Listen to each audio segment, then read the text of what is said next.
board games, or do you test them to the last minute?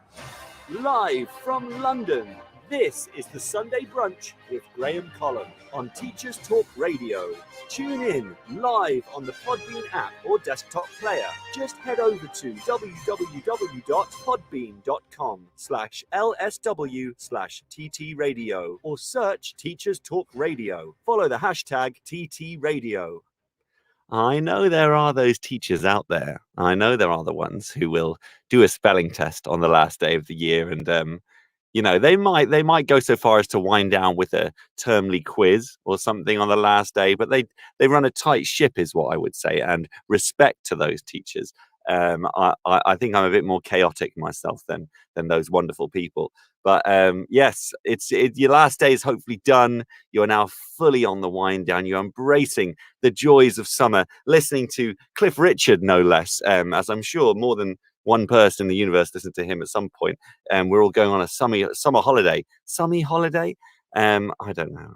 I think my brain is on the wind down, so you can wind down with it as we jumble our words and hack our way through the first Teachers Talk Radio Sunday brunch of the summer holidays, at least from my perspective. If you're not on your summer holidays, feel free to jump in those comments and tear into me for assuming you're on your summer. I see Tom Hopkins Burke is in, and he is sure to be one who's not on his summer, possibly. There is 3 more days, he says, 3 more days. Well, look, let's treat it like you're on your break, Tom. Come on, what are you going to do in 3 days? Surely they're wind down days anyway. Surely the kids are half switched off anyway, more than half. Who knows? Welcome to the Sunday Brunch on Teachers Talk Radio with me, your host, Graham Columb. Teachers Talk Radio is a interactive radio podcast platform where teachers talk to teachers about the things going in the world of teaching for teachers. That's where we are right now. If you are on the Podbean app, then we can interact and chat live, as I just did with Tom Hopkins Burke. He said 3 more days live in the Podbean chat. You can interact with the show if you're listening live on Sunday from 11 till 12:30. If you're listening back, then I appreciate you being here, and thank you for dedicating some time to listening back to my show, my thing, my podcasty bit. Yes, indeed. This is Teachers Talk Radio, and you can call in too. Don't forget that. If something happens in this show and you are just inflamed to have your say, then you can do that, and that is the joy of Teachers Talk Radio. If you get on the Podbean app, right, click on Teachers Talk Radio, there's a little round grey icon, and if you click it, it calls in. And if I elect to answer your call, which I always do, guys, I always do, then we can get chat and talk about what you want to say. What's the word? I don't know. Unleash your opinion. Unleash all you have to say. And actually, while I'm opening up shop, and while a few people are, casually strolling into the room of Teachers Talk Radio, I should have a little plug of the British Podcast Awards. That is an awards thing for podcasts, of course. And what you're listening to right now is a podcast. So if you like it, maybe you've listened to a few shows before and you think, this Teachers Talk Radio thing is a bit of all right. Then get to British Podcast Awards and vote for Teachers Talk Radio. It's really, really simple. Head to www.britishpodcastawards.com/vote. Type in Teachers Talk Radio, and pretty much that's it. You have to verify your email, but that is it. You vote away, and we would appreciate that. All the people here at Teachers Talk Radio would appreciate. In the room right now, I can see I've got Tom Hopkins Burke. He has been our resident newsie since this show's inception in February. And now he's, far more than that. He's now Twitter master and host and general impresario, Tom Hopkins Burke. And there is Tim in the room as well. He is technical. See, Tim is an unsung hero, I should say, and shout out to you, Tim, Chem Commando. He is a wonderful, wonderful guy who's been a long-time listener and awesome contributor to Teachers Talk Radio, but has recently become a wizard behind the scenes. And so if ever during this show you see some social media wizardry going on, or in here right now there's a streaming going on, right? There's streaming going on different platforms. That is thanks to the wonderful Tim Kemkamado, and other technical teams that can kind of come in and out on different days. But I tell you what, it's not a simple thing, Teachers Talk Radio. It is a complex beast, but it grows, it moves on, and here we are in the summer still providing a regular schedule and lovely shows for you all to listen to. So it's my honor, it's my pleasure. Welcome to the Sunday Brunch with Graham Column. Today's main topic on the docket is to talk about the summer holidays. Of course, I want to hear about what you're doing for your summer. I want to open up the doors and say, guys, what are you doing to wind down? You better be winding down. You better be winding down. I'm not having any of this. I'm not Instagramming my classroom, people. I'm not looking for likes right now. I'm looking for personal calmness. And I hope you are too, because that's what it's all about right now, is winding down into the summer coming off. I got to say, I have issues a little bit. The Twitterverse, the Instagramverse, Edu Twitter, Edu Insta, if there is an Edu Insta, it's all getting a little bit showy for my liking. And so I thought I would do my bit as Sunday Brunch host and general, I like to have a little bit of a thought for mental health and, cutting out the rubbish, really. And, on Twitter over the last little while and on Instagram, there's been a lot of look at my perfect classroom, look at my amazingly organized ways. I'm a teacher and look at how organized I am at the end of term. Look at how pretty I am. A lot of selfies from teachers, a little bit odd. And that wasn't usually what I'd go to Edu Twitter for. And I just want to remind you all that it's a load of nonsense, all right? That these things are so orchestrated. This is not the time for perfect classrooms. In fact, yesterday I saw an amazing post from, I did write down her name, at Miss Paul 20, right? And she provided the remedy to the perfect classroom, perfect preparation teachers. And she had a chaotic, boxes everywhere, stationery everywhere, mess of a classroom. And she was like, this is my classroom. Let's get a bit real in here. And I was just feeling that vibe. Thank you, at Miss Paul 20. And that was exactly what Twitter needs, is a bit of realness and a bit of, we're not all making, perfect reading areas with our perfectly laid out classrooms with all of our bright, colorful displays. Mine is bare. My classroom is bare, pretty much. It's barren. The best thing about it is I've gotten to put tables back in a bit of a nice organization. But beyond that, it's not impressive at all. And so I think I would love it if, as we move forward, this generation of, the false perfection could just take a back seat, guys. We don't need it in the world. The false perfection of social media can back off and go away, especially on Edu Twitter. We're supposed to be, leaders of the thinkers and the people putting themselves forward and making healthy little people out for the world. I don't think that we should be jumping on the social media bandwagon of presenting perfection as if it's normality. It isn't. It's fake. It's orchestrated. That is never how life is, even if it looks like it. When you see a perfect classroom picture and someone goes, "Oh, I've prepped this. Look at my amazing classroom. Aren't I an amazing teacher?" I promise you, the amount of stress and time and effort and chaos that has gone into creating that image, I bet behind the camera there's a ton of rubbish they haven't yet dealt with. And then I bet they've also got a bunch of relatives helping out who are stressed out and sick of being asked to do this stuff. And it's just not good. It's just not good. Cut out that nonsense. It's not real. All right. The same with your selfies and all this stuff. We've all seen the selfies with stuff in the background that gives away how fake it all is and how orchestrated it is. We don't need it. All right. This is the summer holidays. Let's get real. Let's kick back. Let's do nothing. Switch off your phone, switch off your Twitter, switch off your Facebook, but keep Podbean going, because this is Teachers Talk Radio.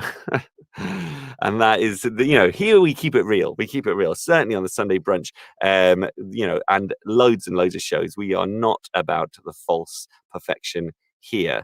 Here's something I wrote yesterday. I thought, I'm going to make sure I say this on air. Let's connect, not on false perfection, but on real and permanent imperfection.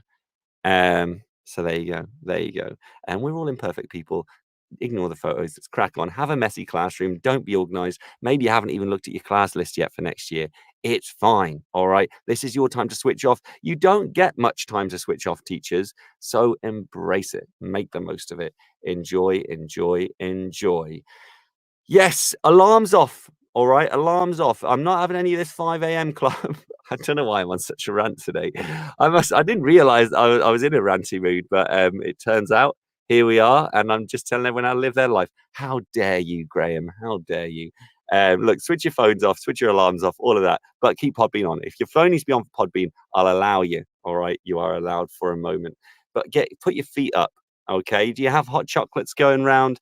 Do you have a can of Coke? Do you have what movies you're getting on? That's what I want to talk about today. Really, is what movies you're watching, what books you're planning to read. Have you got the puzzles out yet? I have. I have. I'm not going to lie to you. I have a Legend of Zelda puzzle. It's on my dining room table right now. Mostly done. Well, I say mostly. 50% I would say is done.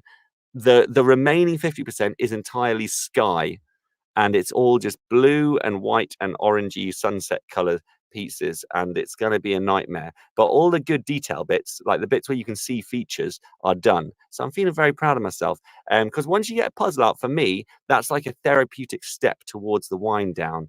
And having that puzzle out, the fact that we got started on like the second or third day of summer, I thought this is a good sign. We are going to have a summery summer. The weather has receded. We've had a gorgeous week, haven't we? I hope you guys have too. Scorchers across the country, which I love. I'm not one, there are those that say, oh, it's too hot though, it's too hot.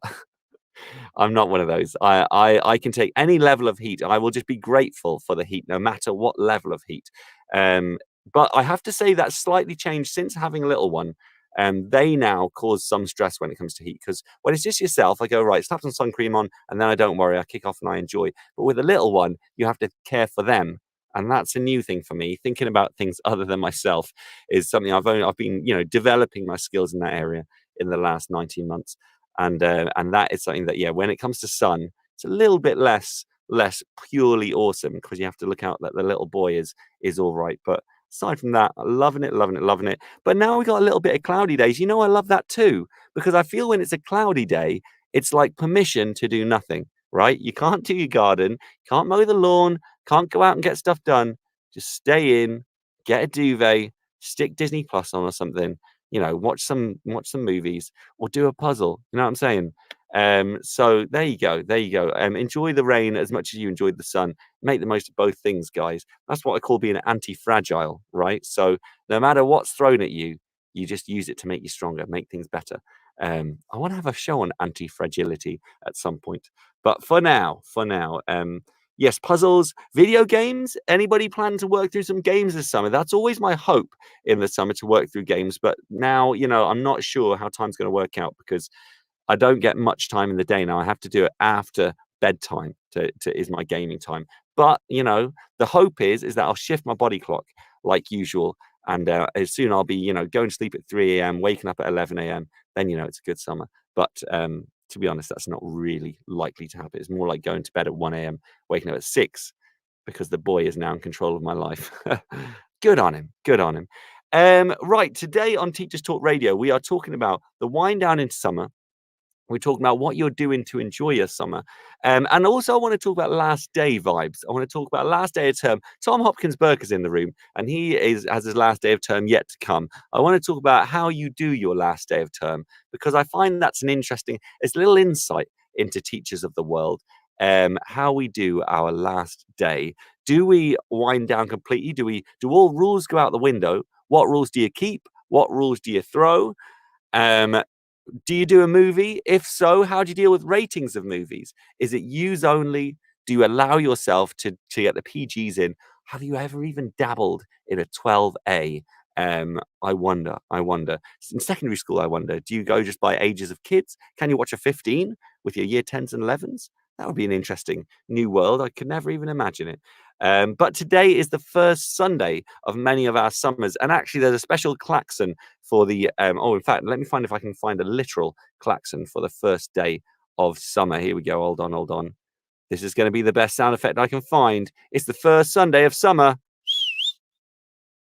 Boom. That was not as awesome as I expected. I'm going to do it again. It's the first Sunday of summer. That's it. You know, it's party time when you whistle weekly.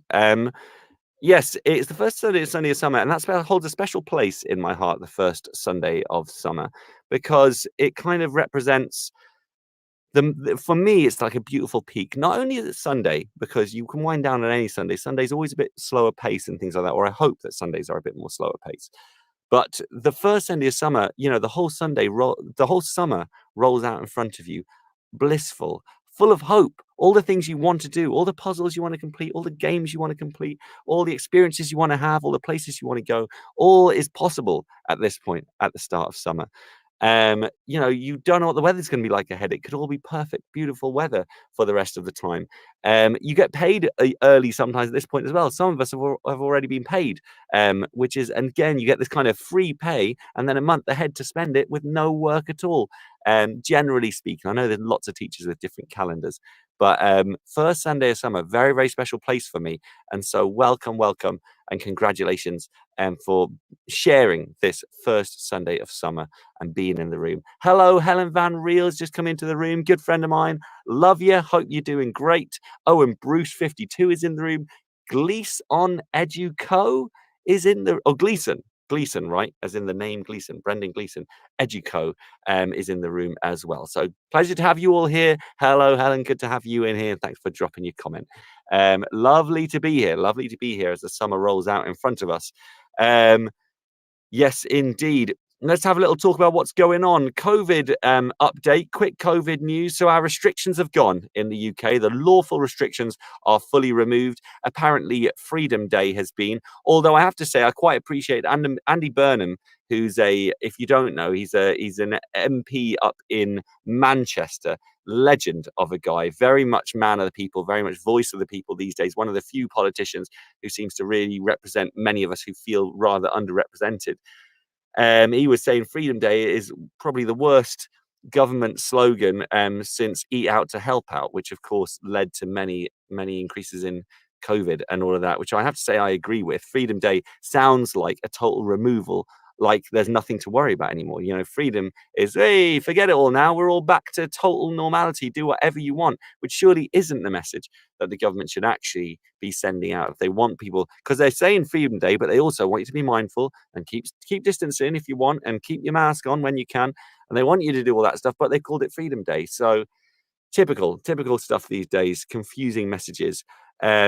Oh, that's quite nice. Seema has just dropped in a comment. Australian news reported it as Freedom Day, as in free, not very clever day, Freedom Day, which I thought was accurate. That's quite a nice twist on it. Yeah, it's not. It's kind of, it's too presumptuous for me to call it Freedom Day and run off, you know, chuck out all the rules too early. We do need to still be respectful of others, still be mindful of others.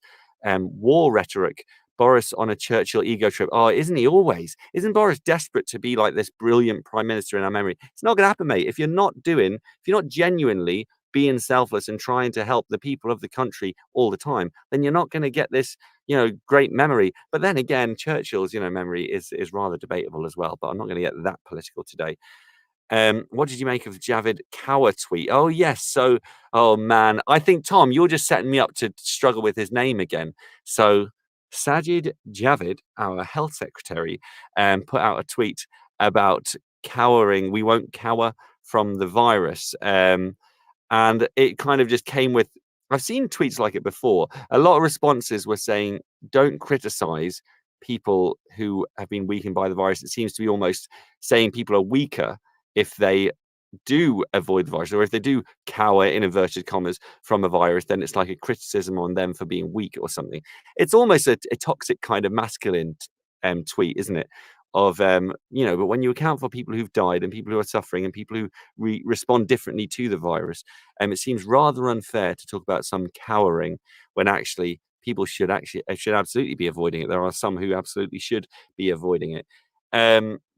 I have to say, I've been surprised at how much the masks and all that have really gone. I was in Tesco the other day, and I know Tesco sent out an email recently to, you know, for some reason I'm on their mailing list. Blame the club card, I don't know.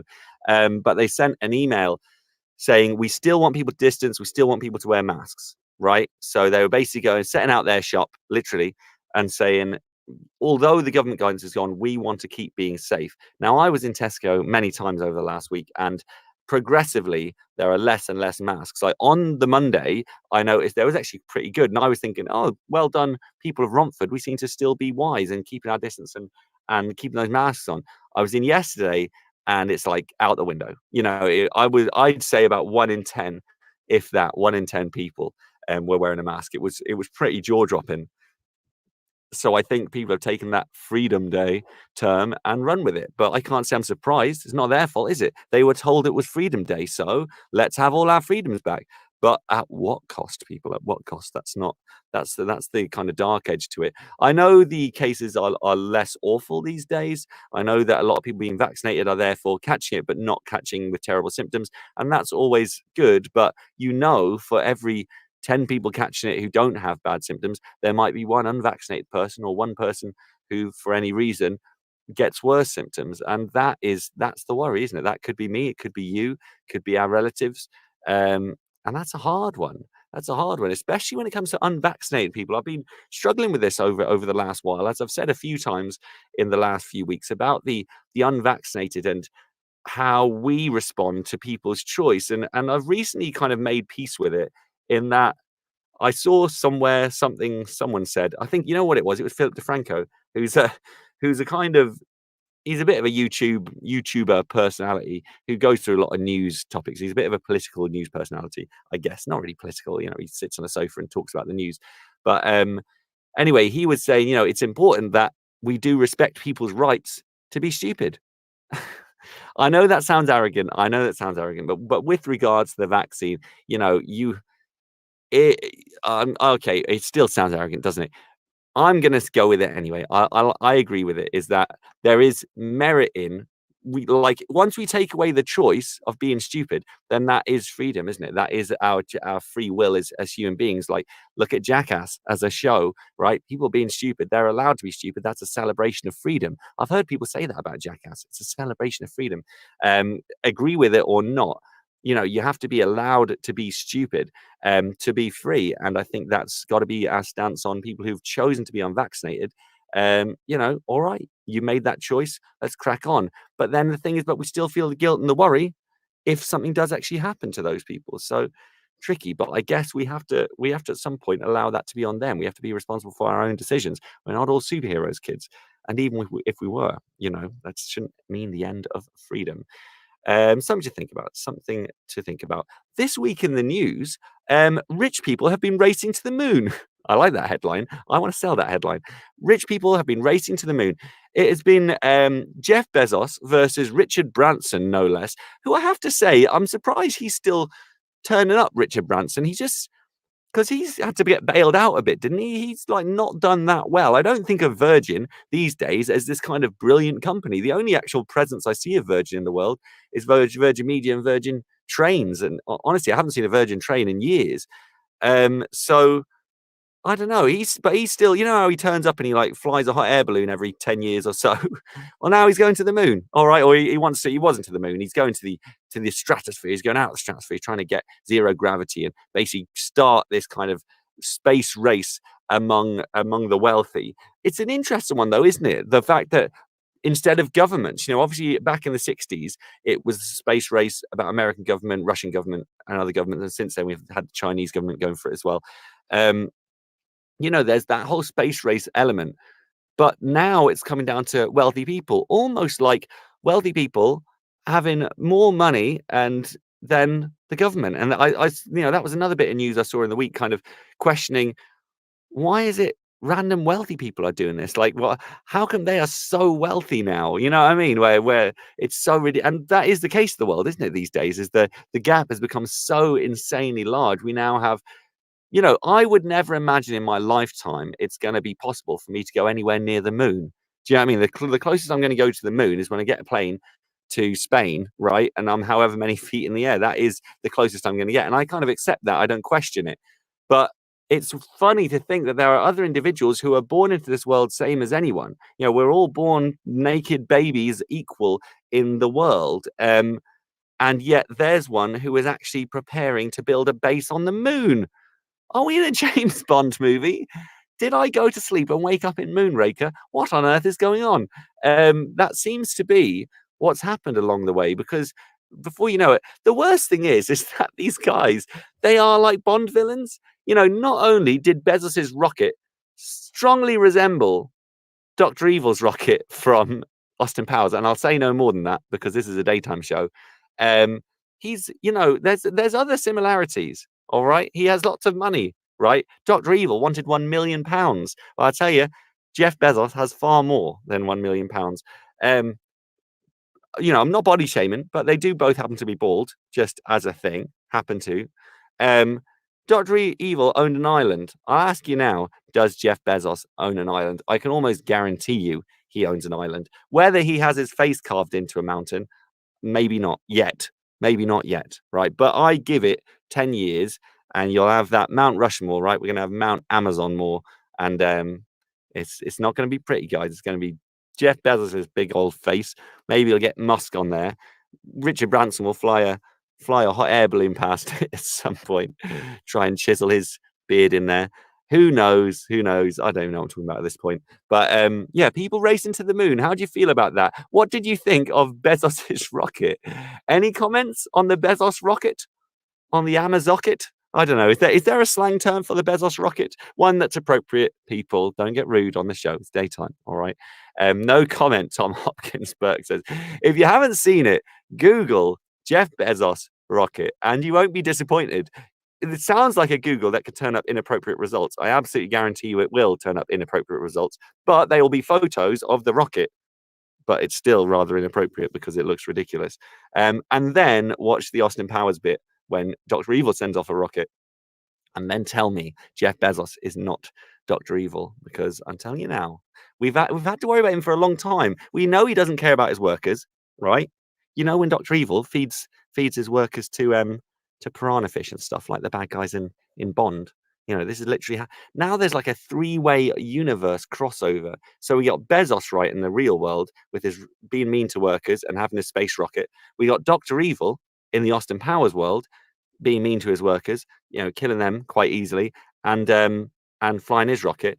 And then we got the James Bond world, which is like the non-ironic Austin Powers world, which also has villains going off in rockets who are bald and who kill their subordinates. So I don't know. Maybe this is like a multiversal crossover, right? And who knows? This is going to be a hell of a summer, guys. It's going to be a hell of a summer. Barely even mentioned the summer. We're almost half an hour into the show. Last note on the topical kind of part of my show. I always go for the first half hour of the show being topical things in general. Last note on that. Tom Rogers. We have a call coming in. All right. This person has just come into the studio. Let's see. Oh, they're gone. Ursulan, I have a feeling you were just calling up for a prank, but you are welcome to call in. I'm always welcome a call, whoever you may be. So feel free to hit that round grey icon and call in if you like. If not, you can just listen and enjoy. He's gone. Or she. Who knows? So Tom Rogers, captain of the Teachers Talk radio ship, he put a tweet out yesterday, right? And it was saying about, does anybody else have this thing about comparing your productivity to others and always feeling like you're not doing enough? I think that was the general vibe of it. And I have to say, Tom, it was a worry for me. All right. He's the leader of Teachers Talk Radio that you're listening to right now.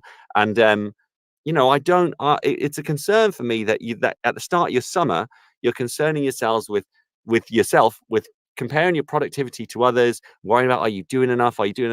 Take a break, man. All right. This is Graham Columb on your own radio station telling you to take a break. OK, forget the productivity of others. It's a lie. It's not true. OK, it's not what's going on. It's actually a great capitalist lie of life, is to try to do more all the time. And that relaxing is a waste of time. Don't fall for it, Tom. Don't fall for it. All right. Relaxing, it's quite the inverse, actually. I'd say it's the opposite, where relaxing and being mindful and taking a moment to breathe is the most important thing you should do.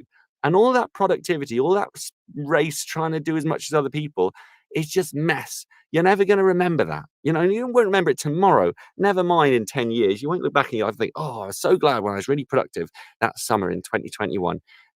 Take a break, man. You do enough. please. And that goes to any people in the room, any teachers. I can see Helen Van Riel's in here. I know Tom Hopkins Burke is in here. Seema's in here. Tim Ken Commando is in here. You are all wonderful, wonderful hard workers. Please step down, take a moment, relax. Just, you all deserve to have a break. Don't do that whole capitalist race to be productive and, use yourselves up. Do the opposite. Okay, you deserve a break. Anybody listening to this right now deserves a break, because this world is crazy. We have had a wild couple of years. So you have it on my authority to wind down and enjoy. But especially you, Tom Rogers, that tweet worried me, and so I want to say on the air, on the record, you deserve to take a break. And that whole thing about being productive is nonsense. Here's the vibe we want to see. Tim says he did nothing but watch cricket yesterday, doing the same today. Honestly, once I'm out of here, I'm on the games. I'm going to be doing the puzzle. This is my summer plan. I've just seen we've gone past the half hour, so we're at news and adverts time, and I'm just about through my topical, current worldy bit right now. I think I've had enough on my my, what's the word? What do you preach from? The pulpit? I've been preaching about some of that stuff. Oh, let's have a little look. Tom Hopkins Burke is scheduling TTR tweets. All right, so he's a little bit busy. He's a little bit busy in the job, but hopefully that's not a really stressful, consuming job. I hope not. And Gleason Educo says, is it not a nature of modern ed, constant pressure to achieve? Absolutely. Growth-obsessed economies, culture of schools and systems, competition for jobs and positions, etc. Olympics, here we go. That is so true. So true that and actually I remember talking about that way back, one of my first shows, that we're kind of conditioned to just be to be used up. We can condition not to care for ourselves. And that pressure to achieve, constant pressure to achieve, and and not to realize that actually we will be more likely to achieve if we are relaxed, if we are balanced and we care for ourselves. We're going to do all the other stuff because it will come to us in this, I just think that's one of these ways of life, but it is true as well. There is a science behind it. Alas, I'm running way over for the start part of my show. Enjoyed that, guys. Enjoyed that. And thank you for your comments so far. You're listening to Teachers Talk Radio. This is the Sunday Brunch with me, Graham Columb. And let's have a little bit of news, and then we're going to have some ads, and then we're going to crack on with the main topic, which is about winding down into the summer. And what are you doing for your summer? How do you wind down? What's your plans? Looking forward to a lovely end of term chat.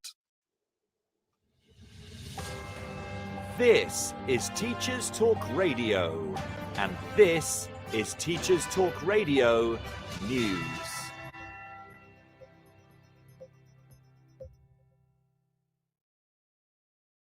According to reports in the Manchester Evening News, hundreds of students attend high schools across Bolton are set to take part in catch-up sessions over the summer break.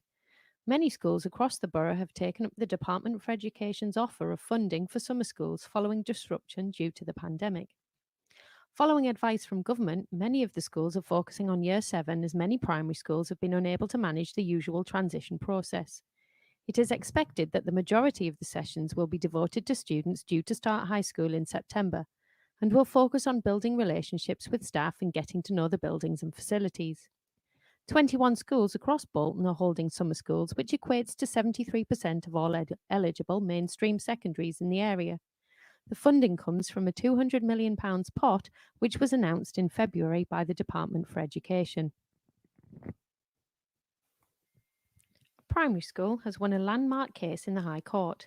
Yew Tree Primary School in Sandwell has succeeded in preventing the Department for Education forcing it to become an academy after Ofsted graded it inadequate. In a judgment on Friday the 23rd of July, Gavin Mansfield QC said he had grave concern about the decision to transform it into an academy. As reported by ITV News Online, the judge said there was clear evidence of both continued efforts to improve and success in achieving those improvements. The judge therefore concluded that the decision to force academisation was irrational. The court's decision does not overturn the academy order, but it does force the Education Secretary to consider the decision again and to take additional evidence into account. In January 2019, an academy order was issued following the inadequate judgment, but when a subsequent inspection took place 9 months later, the school was removed from the category of serious weakness. A Department for Education spokesman said it was now considering its next steps in relation to U3 primary. The BBC News website reports that English language schools are facing a second summer of empty classrooms due to the pandemic. Most schools receive pupils from all over the world during the summer, but English UK, who represent a sector worth around £1.4 billion a year, is on the verge of collapse. Language schools feel their plight has been overlooked during the pandemic. The Anglo-Lang School in Scarborough would normally welcome around 2,500 students each year, but for the last 2 summers, classrooms have been deserted. A group of 36 MPs have written to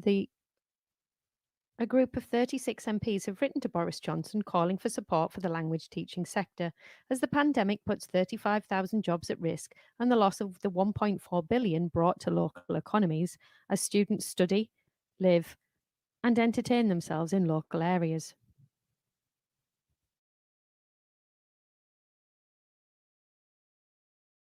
Oh, that was a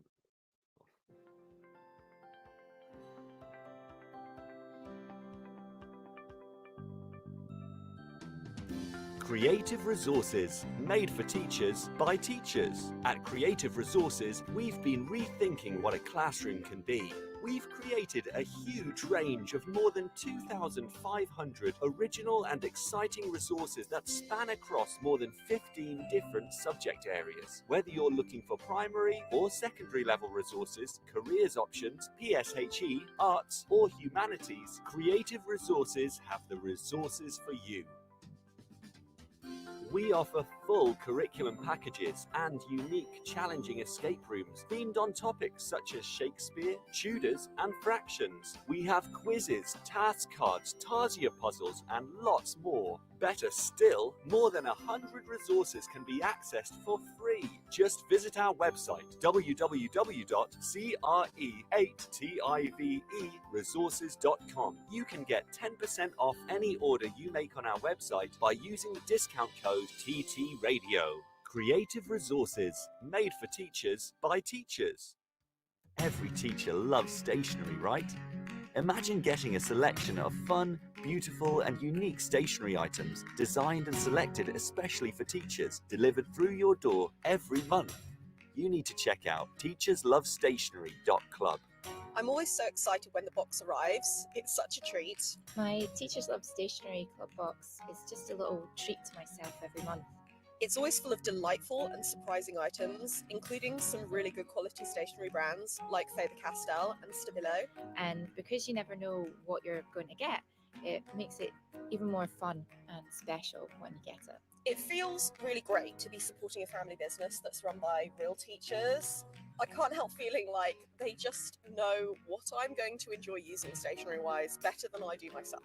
Visit teacherslovestationery.club and enter the code TTRadio when you buy your first stationery box to save £2 today. teacherslovestationery.club. Introducing the Leadership Masterclass series by Diana Osagi. Learn how to ditch your fears and develop your leadership confidence. How to deal with difficult colleagues. How to thrive when you lead in a challenging environment.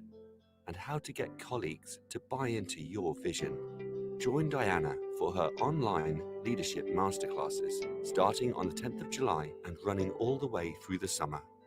These sessions are the perfect way to prepare and refresh for the next academic year and beyond. Book your place at courageousleadership.co.uk/events now. The first 50 leaders to sign up get an additional free mini coaching session with Diana herself. Don't miss this. Courageous Leadership Masterclasses at courageousleadership.co.uk/events. Live from London, this is the Sunday Brunch with Graham Columb on Teachers Talk Radio. School's out for summer. That is right, people. School is out for summer, and we are here on Teachers Talk Radio to travel through your summer with you in a chilled and enjoyable way that's going to allow you to have a voice on all the things through the summer, all the things in the teaching world and not in the teaching world, because here we like to talk about it all. We're all going on a summer holiday. We are live from London. This is the Sunday Brunch with Graham Columb on Teachers Talk Radio. Tune in live on the Podbean app or desktop player. Just head over to www.podbean.com/LSW/TT Radio or search Teachers Talk Radio. Follow the hashtag TT Radio. Yes, we are on summer mode, guys. Kate Jones on Friday. Love her show. Always super fun, enjoyable, interesting, insightful. Kate Jones is doing Teachers Talk Radio Awards on Friday, which was for me, it was something about it. It was a very different style show, and it was again on the wind down. It made me feel like summer's here. It made me feel like things are switching. I think we need that. I think we need a little bit of a switch in mood, in tone. Otherwise, sometimes it can take me longer to switch off than I'd like. You know, I can go about a week into the holidays and not really realize I'm on my summer holidays. You know, I don't fully wind down. So that was a real nice move. And thank you, Kate Jones, for a lovely little award moment in there for having a good radio voice or something I had in there. But it was very, very sweet, and it made my day. I must be honest with you, it made my day. So I'm going for the last day of the year vibe today. I'm really trying to just capture the summer holiday vibe. I wonder, here's a question for you all to think on and drop in the comments as you wish. What's your aspirations for the holidays? Now, I don't want to now go back on what I've just been saying. I've been talking about not being overly productive and not, you know, feeding into that capitalist lie of working to use ourselves up. But what do you want to do this summer? And it could be a chilled out aspiration. It might be to watch all the Marvel movies. It might be to complete a certain video game or complete a series. I actually have a low key aspiration to play the Metroid games. I haven't been through, I played Metroid Prime about 10, 20 years ago, which is shocking for me to realize it was that long ago. And it seemed really good, but I didn't finish it.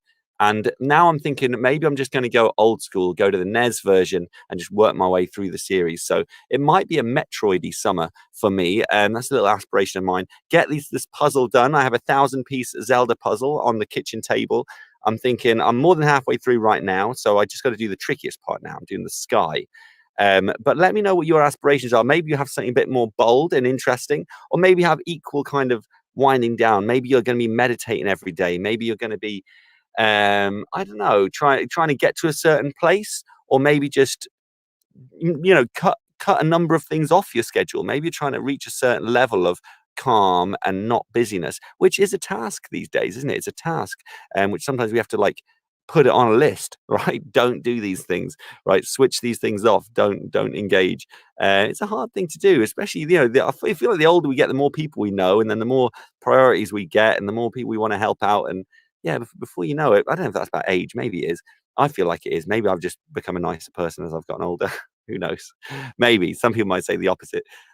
Who knows? Who knows? But I wonder what your aspirations are for the summer. Please drop those in the comments on Teachers Talk Radio. This is an interactive platform, so you can drop comments live throughout the show. I'm on till 12:30, and so up until that time on this Sunday, Sunday the 25th of July, you can drop in comments live to me and we can interact throughout the show. You can also call in. Perhaps you want to talk about your plans for summer and share them with the world vocally on Teachers Talk Radio. You can jump on the Podbean app, find Teachers Talk Radio, and click the round grey icon and call in. Tell us all about what you're doing for your summer or what you're not doing. And I would love to hear that, because I know Tom Rogers needs to hear about people not doing stuff. I'm telling you now, Tom, I have zero professional aspirations in the summer. Truly. I went in for 2 mornings after the kids finished. I went in for 2 mornings, did stuff to kind of set up for next year. And now I'm officially and fully out. I will not think about school apart from for this show. I will not be thinking about school at all until September. So please do the same. Do the same. That goes for all of you in the room. I encourage you to switch off if you can. I know that there are people in here who might be leadership, you might be heads, you might be deputy heads. So you might not be able to switch off that easily, and it might not be possible. But of course, in whichever way you can, however it relates to you and your own current role, this is supposed to be a break. And people, you know, God knows we suffer it enough of the year. Everybody's saying we get loads of holidays, yada, yada, yada. So make the most of it, you know, have it, take it while you can. Summer plans. So what are your summer plans? What are you doing? Do you have board games lined up to play? What's your board game of choice? What's your board game of choice? I have one that I have a particular love for, and anyone who's a good friend of mine, I will be forcing this game down your neck whenever I can, and that is the wonderful game of Risk. Are there any fellow Risk players in the room? Helen Van Reel. Helen Van Reel says I know it because she is one who has suffered the Risk pushing from me. But to be fair, she has then come to love it, and we had such an amazing time playing it with our kind of little circle of friends. So we all kind of hang out, and we have certain summer breaks together. And yeah, so initially we had a little Risk game, and now it's become a staple of our summer breaks. It is such a class game, Gleason Educo. Thank you. Such a good game. It's all you know what I think is the perfect thing in Risk is that it's the balance of strategy and luck. It's a very, very fine thing to balance. And I think in the best board games, it's that balance of luck and skill. And I think Risk has the most perfect 50-50 balance of those two elements. I think Monopoly, for example, gets too much into once you played it for a while. The reason no one ever finishes Monopoly is that once you played it for a little while, you can see who's going to win for about 2 hours before they win it. Whereas Risk is not like that. It's turned weird. I've played with many people in the past, and it will turn so quickly. They get, they trade in their cards, and they get however many countries worth of people, and suddenly someone's storming the board who you thought was not a threat before. And they, the best thing is, Gleason said hours of banter on Risk. Best thing about Risk as well is the mental games. Where you might form a little contract with one person if you allow that in your games of Risk, but then you might betray them at another point, or you might play like you're a victim for a while. I certainly know some people will play that strategy. Maybe myself sometimes, sure. You do a kind of, oh, come on, guys, everyone's going after me. And then secretly, you're like low-key building up your armies all the time. Man, we should do a Teacher Talk Radio just on Risk. Maybe just a board game one. Maybe next week I should just go pure board games on the show and just talk through Risk, Monopoly, Scrabble, Kaplunk. What other classics are there? Operation. I haven't played Operation in years, but there are many good ones. You know what I haven't played? I mean to Pandemic. It's supposed to be a really, really good game. Maybe now I've said it aloud, I've realized how ironic that is. And you know what? I don't fancy playing it for a while. I don't think I quite have the taste for that game at this point. But in a couple of years, maybe I'll get that one out. There's so many board games. There's a whole world. Like, I know I'm talking about some of the most mainstream ones, but a friend at work has gotten mad into them. And I think it starts with Catan. Right, there's a game called Settlers of Catan, and it's quite involved, but it's not too intense. Once you know what you're doing, it's a relatively simple turn-based game. You sit around the board and off you go, building up kind of materials, and then you can trade those materials and whatever you kind of develop on this board, on this island. And that, I think, is like the doorway into more intense board gaming. So, I think Catan is one of these ones that you think, oh, it's like Risk, it's low key, it's all good. And then before you know it, you're buying expansion packs and all these other really niche board games where you develop a million things at once. So involved, some of them, so impressive. One that I've never played and I would like to get involved with is the other one where you write down scenarios. I know Kyle Graham's a big fan. Half of it just seems to be making up stories. Is it Dungeons and Dragons? It is D&D. That's what people call it because it's that's a cool way to refer to it. D&D, guys. But it seems like people just make up stories. They just start talking about an orc walking down some steps and he falls and he lands on a treasure chest and it opens. I'm like, how does that work to a board game? I don't know. But are there any D&D fans in the room? Because that's one I haven't experienced. And I think I'm going to have to cross that line at some point. Let me see. Gleason dropped a while ago. Walk, read, write, rest. Crew na grain, milk the sun. I'm confused. There's a little coded message from Gleason Educo. I guess he's talking about what he's doing to wind down in the summer. So he's walking a lot, he's reading a lot, he's writing a lot, and he's resting a lot. That sounds like a great thing. I don't quite get the milk the sun thing. I guess that just means make the most out of being in the sun. I guess take everything you can from the sun. I don't know. But look, it sounds like a lovely summer plan. So I'm all on board. Board games, good times. I haven't played one yet this summer, but I guess a puzzle's a type of board game. Maybe it's like the first ever board game. And so that's something I'm hopefully going to line up as the summer goes on. Movies, guys. What movies are we watching? Have you been to the cinema? Have you seen the new Fast and Furious? That would usually be one that I'd rush out to see. It's an Irish phrase. Oh, my dad would be hating on me right now, being that we are all Irish, and I have to say the writing that you put in the language, it did look like Irish Gaelic, text, but I don't know any of it. I'm very uneducated in the Irish tongue, I'm afraid. Black Widow, of course. Black Widow, totally worth seeing. Guys, if you've missed your Marvel fix, and maybe you love the TV shows, but they just haven't done it for you, or maybe you like the TV shows, but you're wanting something more, Black Widow, guys, get it watched. So good, so back on form, and it gives far more than I expected from a Marvel movie. I fully feel like we're in phase 4 of Marvel. Let's do this. Well said, Helen Van Riel. Yeah, Fast and Furious, I would usually go out and see those from the cinema, but you know what? Up to 9, I'm a little bit like, I'm kind of done. Like I really enjoyed when they towed a line of like action and cool stunts, but it was kind of like mad over the top, but not knowingly so. And then that was like number 5. I feel like was that level of over the top, but just about in the realm of awesome. And then from that onwards, 6, 7, 8 all really double down on like how ridiculous can we go. And the planning meetings with Fast and Furious movies are basically going, how can we make it more ridiculous? So we have like cars turn into planes and attach to cables, swing around ravines and all sorts. And they're good fun. I do enjoy them, but I feel like with 9, I've kind of run out of steam a little bit. I didn't know I was going to run out of steam, but I'm a little bit like, okay, I kind of know what I'm going to get. I think when you go that silly, you can't kind of get much emotional depth out of those because you're so doubled down on the silliness. And so I'm not in a great rush to go and see it, but I'll see it at some point. What other ones? So you got Black Widow, Fast and Furious. I haven't seen Godzilla versus Kong. That's been out for ages. That's out on Blu-ray now, but that's one I want to see. I love a good monster movie. What other ones are out there? You tell me, guys. What are your films to get watched? They might not be cinema movies. Maybe you have some Netflix movies, some Disney Plus movies, some things you want to get watched at home. Tell me. I would love to have things to add. I tell you what, I just got my wife to watch the other day. Way out of date on this. The Impossible. I spent about 3 years trying to get her to watch that. I watched it 3 years ago and I thought it was amazing. I was like, you got to watch this. It's like, it's too traumatic. Too traumatic. I was like, please, it's such a good film. You'll love it. You'll love it. And it literally took 3 years of asking her to watch it. And finally, the other day, maybe that's another sign we are in our summer break, guys. This is time to wind down. We finally watched The Impossible, which seemed impossible. That was not even a deliberate pun when I was saying that sentence. And let's have a look. Gleason said, oh, yes, Star Wars, of course, is on a Star Wars buzz. Well, that's understandable. Aren't we all at some point? Insisting I watch them all. Great seeing them again with my little. And oh, that's awesome. That's cool that he came to you, or she, let me see, hold on.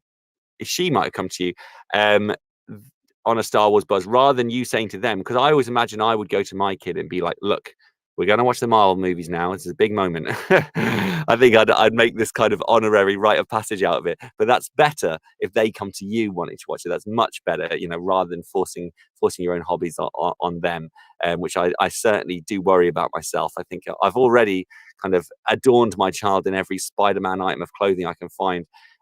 So perhaps I should hand it over to him for a little while and he can decide when he wants to watch Spider-Man.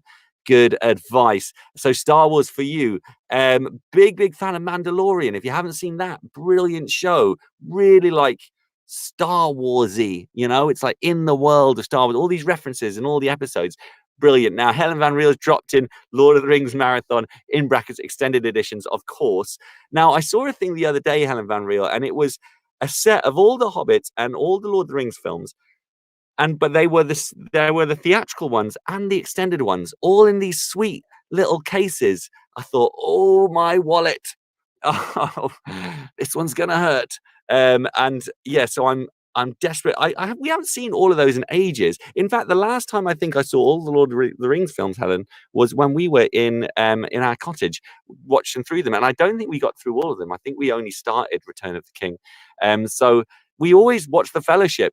And then because I watched the extended edition, we usually watch that in 2 sittings and then don't go back. But again, I'll blame the other half, and we'll get to watch them soon. But that's a really good summer thing. That if I get Lord of the Rings watch, it will make me feel more like I'm in summer. It'll help me wind down more. That's a good rite of passage, Helen Van Riel, and I appreciate you dropping in the comment. I needed that reminder. I'd get it if they left the last Hobbit out. Absolutely. I've seen that once. I saw the Hobbit, the last Hobbit I saw in the cinema, and I was like, I'm never going to watch this again. This is such a bad film. And I haven't watched it again. I did get the DVD of the first one. I have to say the extended one of the first Hobbit. I think I watched it once or twice, but The original Lord of the Rings are really all you need. You could probably incinerate The Hobbit from all humanity, you know, erase it from memory. It was a low point for Martin Freeman. He's great. I love him, but he really, you know, he wasn't bad in it, but it's a poor set of films. So, Lord of the Rings, Star Wars, Marvel. This sounds good, guys. It sounds good. I tell you what, my little one the other day, he heads over to my little DVD Blu-ray area and he pulls out random movies and he'll like open up the cases, he tears out the jackets from them and stuff, just tears them up. But the other day, oddly, he went over there and he just pulled out all the Bourne movies. He went like, Bourne Identity, right, have that, open it up. Supremacy, yeah, got that. Ultimatum, and I'm ashamed to say I also have Legacy. Got all of those out, and then he walked off. And it's weird because he's like 19 months old, so he has no comprehension of what they are. But he just went for the Bourne movies, and then he was done. He wasn't like, and I didn't say go, you know, I didn't take him away or anything. He just thought, you know what, that's it. I got my Matt Damon Bourne movies and a little bit of Jeremy Renner, and that was it. He didn't go for any of the others. I've got tons of DVDs there. Just went specifically for the 4 Bournes, and off he went. God bless him. So he's obviously fancies a little bit of Bourne. We watched Talented Mr. Ripley yesterday on Netflix. That was a bit of a weird. We've never seen it before. Very odd movie, but anyway, that was a bit weird. Let's have a look. Yep, Pete sold out on those. Yes, on the Hobbits. That's Peter Jackson selling out on the Hobbit movies. Absolutely agree. Absolutely agree. So. Let me think. What else we do? So we've got board games, we've got movies, books. What books are you doing? I have to say that's my worst thing. I don't read enough. I do not read enough. I don't make time for it. I think I am of that kind of. I'm going to blame it on a generational thing, but it's not a generational thing. It's just it's so much because with video games and with movies and that, it's kind of quicker and easier. I think in my mind I just go, that's something. Also, it's communal, so we can do it like if I watch a movie, I'm watching it with my wife. That's like good times. But you know what I do miss? I miss reading in the company of my wife. That's a really nice thing to do. Or in the company of friends, Helen, you're in the room. That's something I miss doing. Maybe that's something I need to start making an effort to bring back this summer, getting a bit of reading on. Good thoughts, guys. Good thoughts.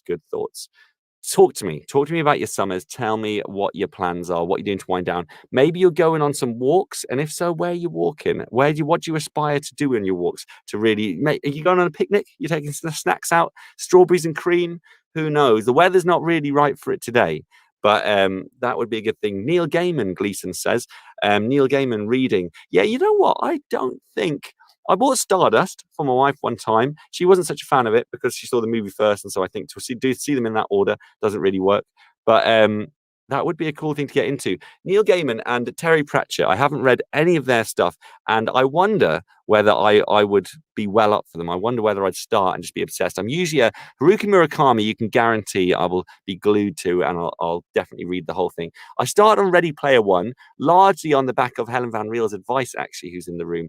I started Ready Player One, really enjoyed it, but just due to life stuff, never really stuck with it. It's been on my bedside table for about 2 years, and I read like a page a year. So I really need to get back to that. I was enjoying it. I just need to. I haven't seen the movie, and I'm kind of refusing to watch the movie until I read the book. So Ready Player One, the Graveyard Book is apparently a good one. I assume that's from Neil Gaiman. Class apparently sounds spooky, but no, sounds good. Sounds dark, and we like that. Very, very nice. How about switching off for you guys? Do you switch off easily? Do you have trouble like me? Do you need to kind of set up certain kind of processes so your brain winds down enough? Do you feel that you as a teacher are also kind of susceptible to kind of burning yourself out and not really knowing to switch off because we're so conditioned to work in intense? Another book recommendation is American Gods, their book and program. I believe that's also Neil Gaiman, I think. Sounds good. Thank you for recommending. I think it's always good to get the stuff out in the air. I like to share this stuff because I hope that people might listen and think, oh, you know what? Maybe I'll play Risk. If you know me, right, if you live anywhere near me, I've developed the perfect process of introducing someone to Risk. So everyone I've introduced Risk to in the last 10 years have all really enjoyed it and really loved it because of this. I kind of carefully disseminate the rules rather than saying the rules at the start and just overwhelming and stressing people out, being like, right, let's get started, tell you the rules as we go. And then after about 3 goes, then you know what you're doing and you can then play properly. But I tell you, that is something I need to do soon. Risk is the one. Heads and deputies, what do you do to switch off in your summers? I wonder. Gleason in the room, I wonder, Educo is an interesting kind of follow-up to your handle there. I wonder, are you a lead educator? Are you just a standard class teacher like myself? Or perhaps you have further responsibilities, or you lead in some other areas. I wonder, do you have trouble winding down? Oh, and the time, we're up to the hour. We've been on the air for an hour, guys. You're into your Sunday afternoon on the 25th of July, and you're listening to Teachers Talk Radio with me, Graham Columb. We are talking about winding down for the summer. When we come back in, I want to talk a little bit about last days. I want to talk about signing off your classes on your last days and how you run your last days. But also, if you have further recommendations for books, movies, board games, video games, any of that stuff, I want it in those comments so we can talk about wind down. We can share the joy and help people wind down, because I know we all need it. Let's hear that news from Teachers News, and then we're going to hear a little word from our advertisers, and then we're going to talk last day and winding down for these lovely, lovely summer holidays. Happy summer, guys. You're on the first Sunday of your summer. Hopefully, enjoy. Here's your weekend news. This is Teachers Talk Radio, and this is Teachers Talk Radio News.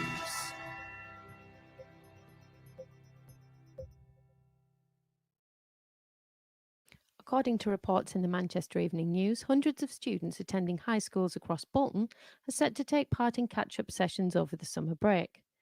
Many schools across the borough have taken up the Department for Education's offer of funding for summer schools following disruption due to the pandemic.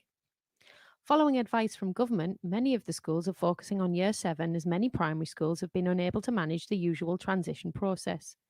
It is expected that the majority of the sessions will be devoted to students due to start high school in September, and will focus on building relationships with staff and getting to know the buildings and facilities. 21 schools across Bolton are holding summer schools, which equates to 73% of all eligible mainstream secondaries in the area. The funding comes from a £200 million pot, which was announced in February by the Department for Education. Primary school has won a landmark case in the High Court. Tree Primary School in Sandwell has succeeded in preventing the Department for Education forcing it to become an academy after Ofsted graded it inadequate. In a judgment on Friday the 23rd of July, Gavin Mansfield QC said he had grave concern about the decision to transform it into an academy. As reported by ITV News Online, the judge said there was clear evidence of both continued efforts to improve and success in achieving those improvements. The judge therefore concluded that the decision to force academisation was irrational. The court's decision does not overturn the academy order, but it does force the Education Secretary to consider the decision again and to take additional evidence into account. In January 2019, an academy order was issued following the inadequate judgment, but when a subsequent inspection took place 9 months later, the school was removed from the category of serious weakness. A Department for Education spokesman said it was now considering its next steps in relation to Tree Primary. The BBC News website reports that English language schools are facing a second summer of empty classrooms due to the pandemic. Most schools receive pupils from all over the world during the summer, but English UK, who represent a sector worth around £1.4 billion a year, is on the verge of collapse. Language schools feel their plight has been overlooked during the pandemic. The Anglo-Lang School in Scarborough would normally welcome around 2,500 students each year, but for the last 2 summers, classrooms have been deserted. A group of 36 MPs have written to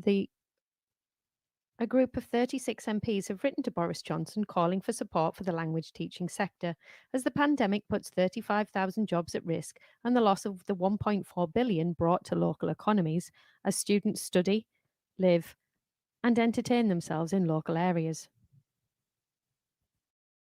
Every teacher loves stationery, right? Imagine getting a selection of fun, beautiful and unique stationery items designed and selected especially for teachers, delivered through your door every month. You need to check out teacherslovestationery.club. I'm always so excited when the box arrives. It's such a treat. My Teachers Love Stationery Club box is just a little treat to myself every month. It's always full of delightful and surprising items, including some really good quality stationery brands like Faber-Castell and Stabilo. And because you never know what you're going to get, it makes it even more fun and special when you get it. It feels really great to be supporting a family business that's run by real teachers. I can't help feeling like they just know what I'm going to enjoy using stationery-wise better than I do myself. Visit teacherslovestationery.club and enter the code TTRadio when you buy your first stationery box to save £2 today. teacherslovestationery.club.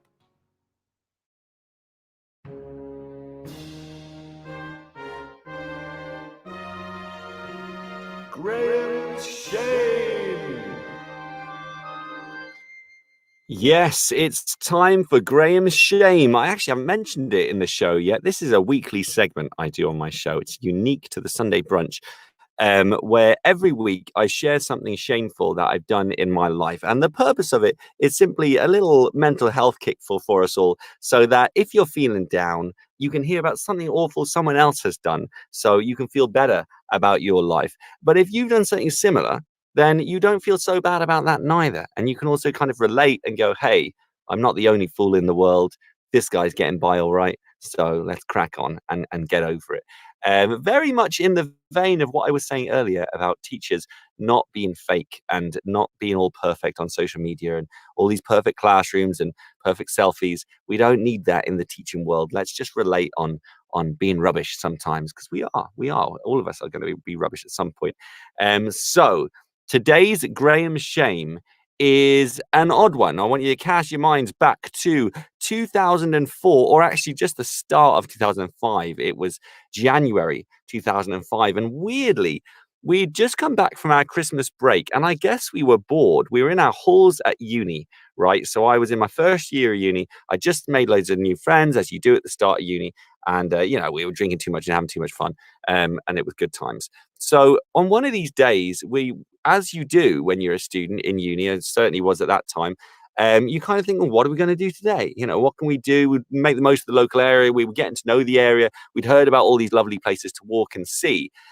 And so weirdly, we decided to go on a camping trip.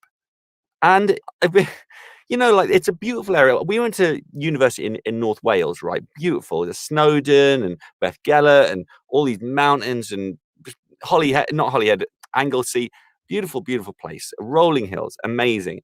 But you'd think, as a grown-up looking back on it, if I wanted to enjoy the environment at that time, you would think that we would go on a walk, go on a daytime walk, go on a stroll. And sure enough, we did that on some different days.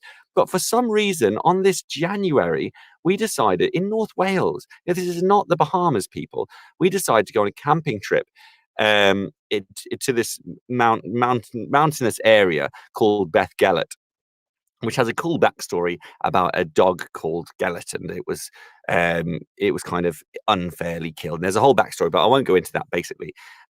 So we went. So the shameful thing is just how clueless we were as students going camping, and that I think when I set off, I brought because we were only going for the one night. It was very much, we were leaving kind of late-ish in the day. I think I probably assumed we were going to get food on the way there. I remember taking a can of deodorant, a portable CD player, probably like a Nutri-Grain, like a small, or a bag of crisps or something. Like, there was not a decent snack that came along. There was no decent food whatsoever. But I distinctly remember being mocked for bringing a can of deodorant and a portable CD player, like as if those are the priorities. We brought 2 tents, so well done us for bringing 2 tents, and we brought sleeping bags and stuff like that. Or I probably actually brought a duvet myself or something, because I don't remember owning a sleeping bag at that point. Maybe I was going to borrow someone's, or I probably said, oh, I'll just sleep under the stars or something stupid like that. But anyway, so we're walking up and it was cold. We'd walked up this mountain area for about an hour, and when you realize this, we shouldn't have done this, but it was too late to go back, because we committed that far to the walk. It was starting to we'd found the area where we want to set up our tent. We were there. It was getting cold. So we're like, right, we either start setting tents up or we go back. And if we started going back, then it would get dark. And I think that was the thing. We agreed that we couldn't go back because it would be dark halfway on the way back, and there's nowhere to set up tents halfway down. So we had to just commit there, even though we realized it was far too cold. So we're starting to put a tent up, and we're clueless. I can't tell you how clueless we were as a bunch of students. Like, we're really nice guys. We had a great time, had a laugh. but no clue about outdoorsiness at all.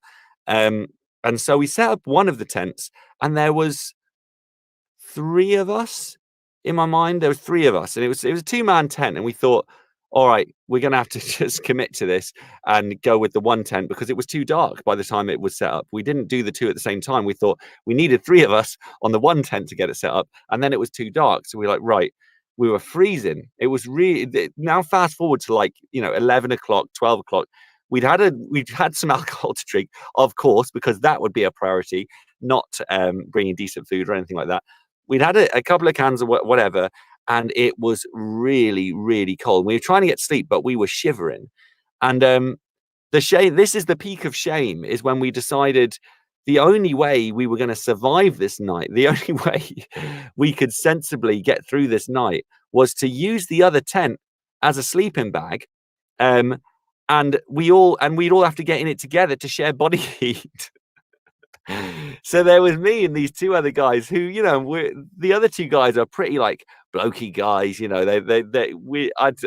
that matters at all, but we were in this tent bag together, spooning essentially, on the mountains of North Wales in January, to survive a night's foolish camping, one of our many university adventures.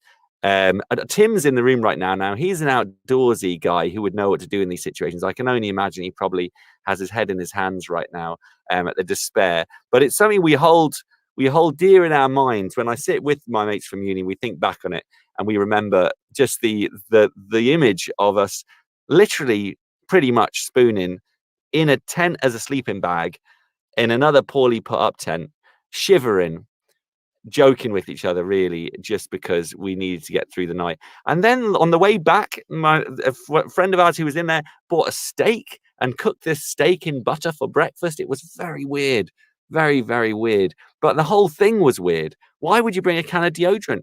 And I guess I was conscious about smelling bad, around these friends of mine, who knows, and a CD player, which, I'm sure at some point I did use.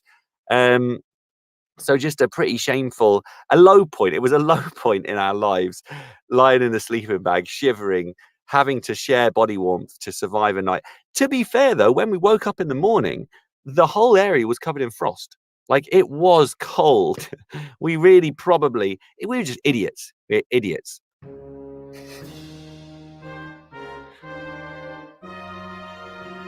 Graham's shame. So not super shameful, not terrible, but just like for me, it's like peak uni student fool. People who really should know better, not knowing better. But we survived. We did what we had to do to survive, and the shared body warmth paid off in the end. And like I said, it was frosty in the morning. We walked down the hill in the morning. First thing, it was probably like 6 a.m. Frosty as anything, and we were just zombified. We have a video of the morning after. A friend of mine who was on the trip, he had his video the next day, and he filmed, and we were all just totally zonked. But a fun time, which we all hold dear in our minds.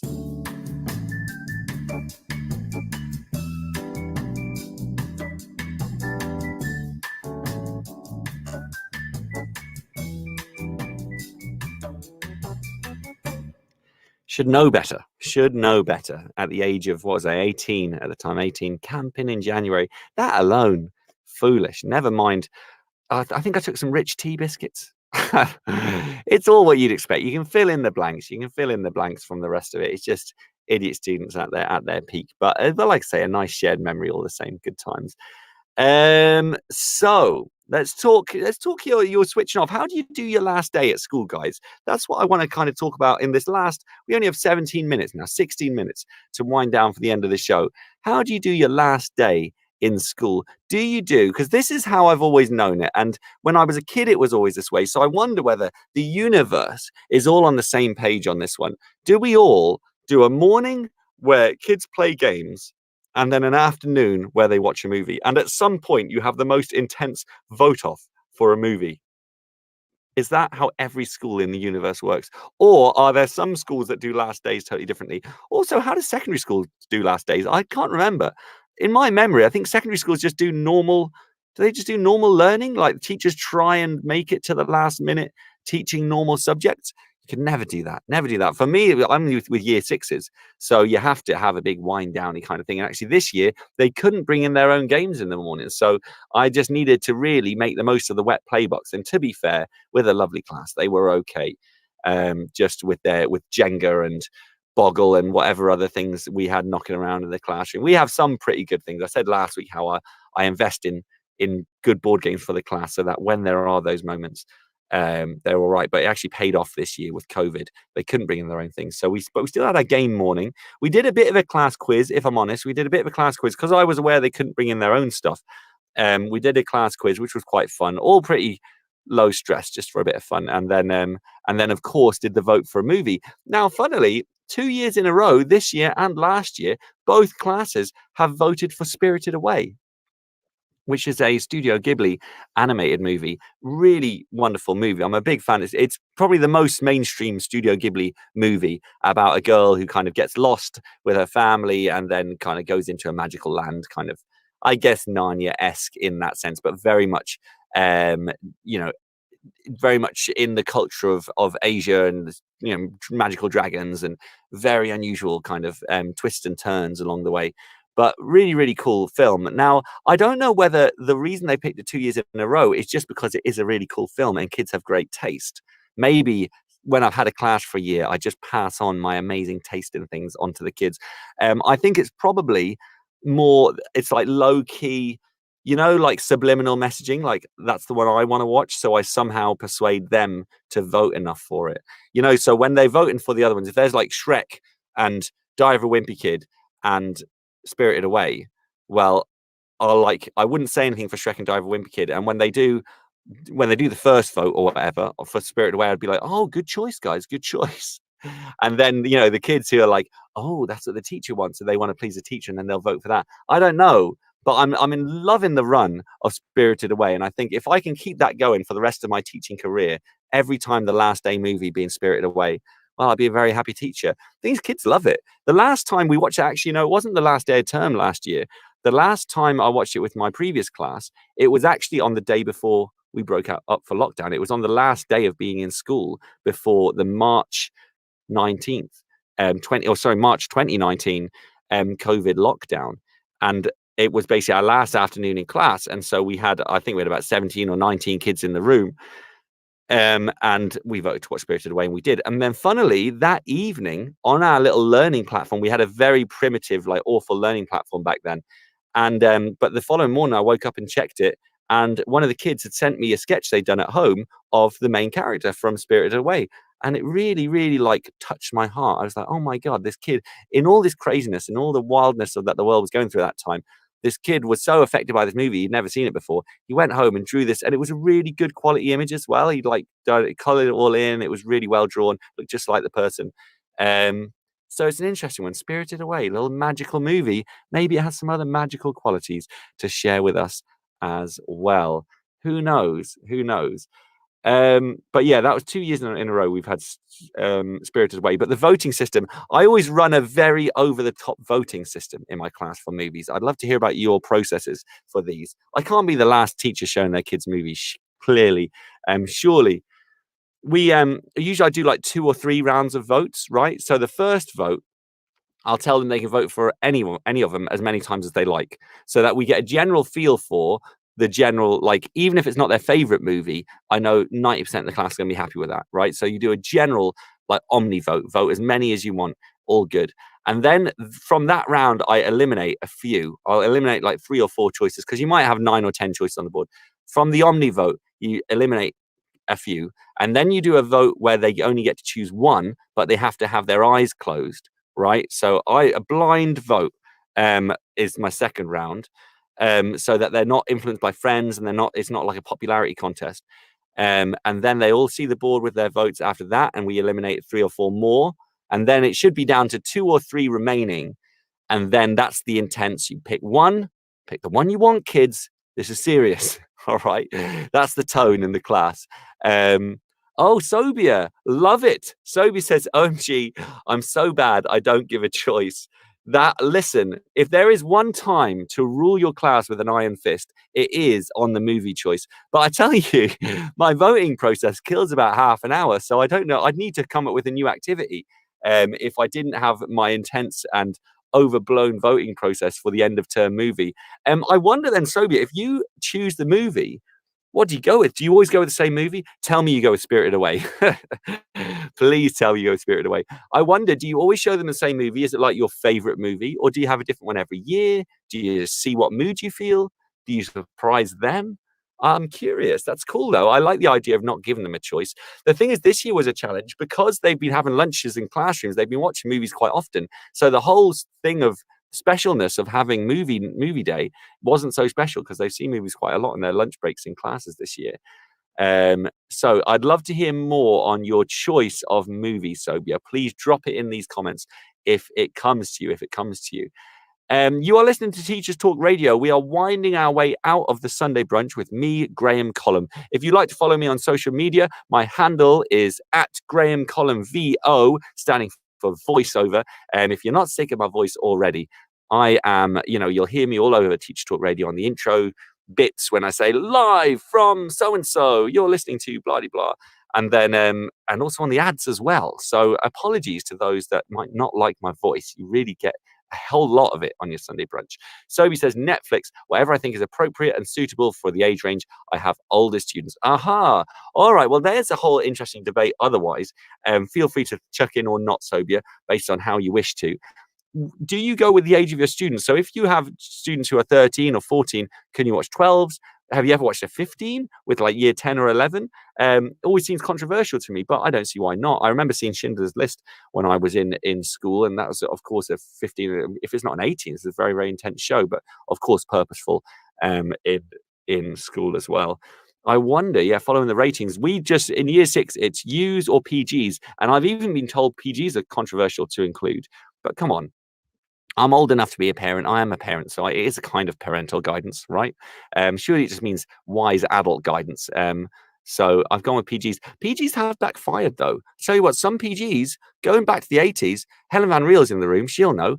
Dark Crystal, you don't want to watch that with kids.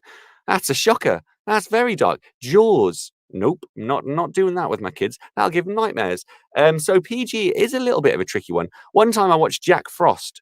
With Michael Keaton with my class, thinking, I saw that when I was a kid, that was fine. And actually that had some sexy scenes, which I felt a bit awkward, and that I'd chosen to put that on in class. Helen says Dark Crystal is still frightening to me. It is a terrifying movie. You know the scene I'm talking about, Helen. It's more than just frightening in the puppetry. There is some weird implications in that movie. And it's funny that I stuttered on the word imp there, because of course Dark Crystal is full of little imps. Yes, very frightening. Jim Henson is always borderline there. Yes, he is. You got to be careful with him. You can only trust him with like the Muppets, and even then, borderline times. Yes, so good times. Let's see. Tim's dropped us a big comment there about his last day. Our last day is speech day. Ooh, that's exciting. Tim, I must say you always have quite an original take on days in your school. You must have a very forward-thinking school and quite a bold head teacher, I imagine, because I love to see places that do it differently, and you always seem to have a slightly different angle on how things are done.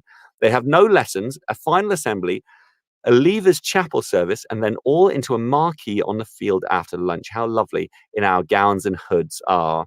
Lasts about 2 hours, when awards are given out and there are performances from throughout the year. Also speeches by the head, chairman of governors, and some of the leaders, were scaled back for COVID this year. Very old school. Yeah, I was thinking that as I was reading that, it's either very, very old school or very, very forward thinking. And isn't that funny how it could be one or the other, Tim says it's a very old school place. So I guess it's old traditional, but it's not bad. I bet it feels really nice for the kids. I bet it's very ceremonious and a big deal. I would hope they don't get too bored or anything. They're not like, speeches. But it'll be interesting. It maybe for them growing up, it sets their sights on when they're older. They give speeches, they go for awards, and it kind of sets an expectation, perhaps.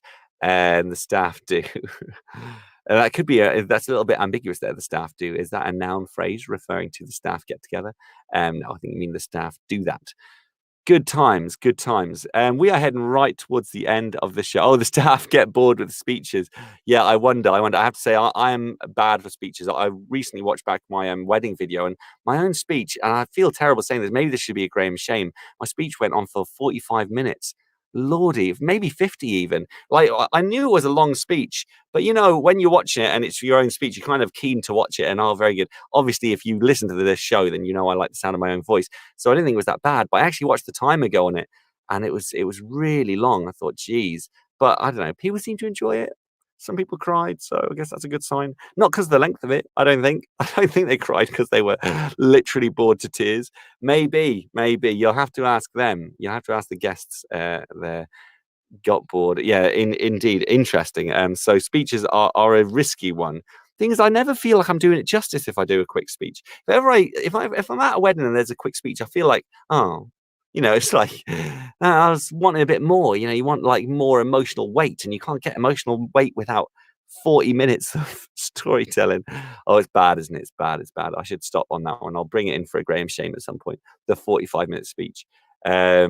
Yes. In fact, I'm thinking about other speeches I've made, and now I've remembered there is some other shame for some other ones. Right. I'll have to note that down for future Graham shames. All right. And then how about snacks? Do you do a party on your last day? Do you bring in? This year we did. I don't usually go hard on the parties, but because it was COVID year this year, kids couldn't bring in their own stuff.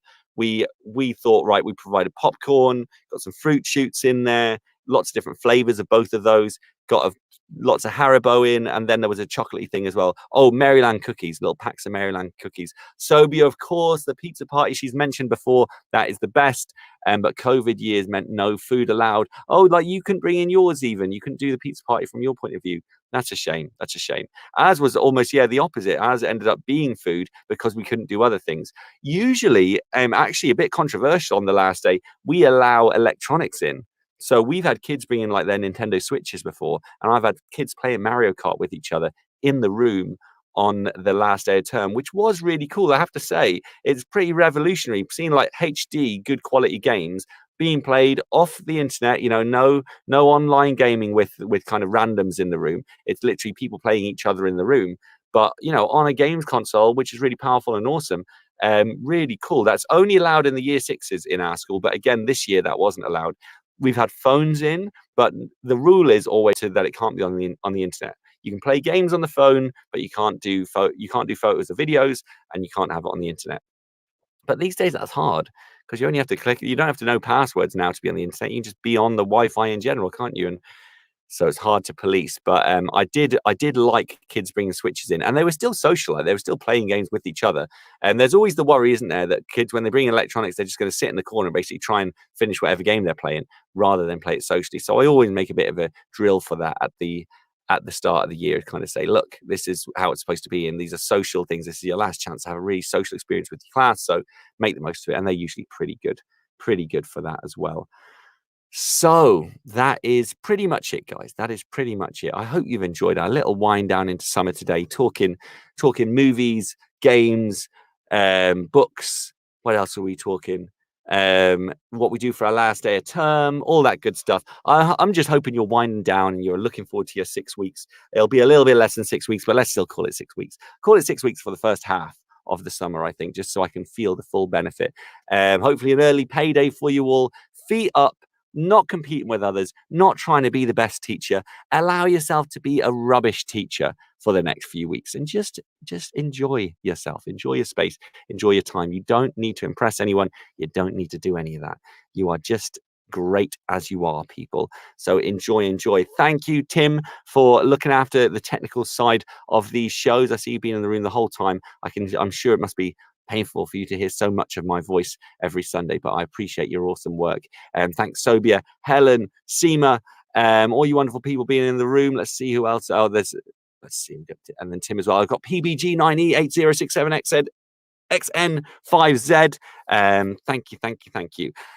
Lovely being here with you all. I hope you all have a lovely start to your holidays. I'm going to be doing nothing for the rest of the day. Maybe starting Metroid on the NES if I'm lucky.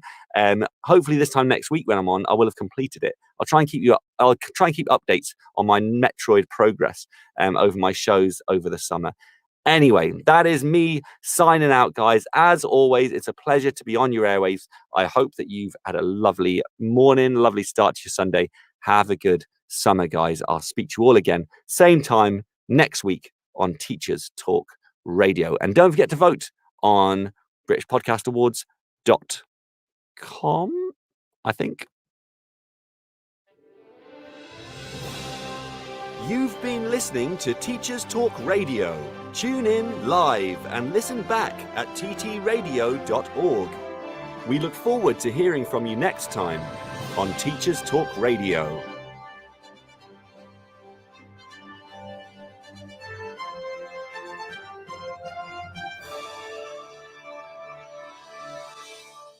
I'll say it again for the people at the back.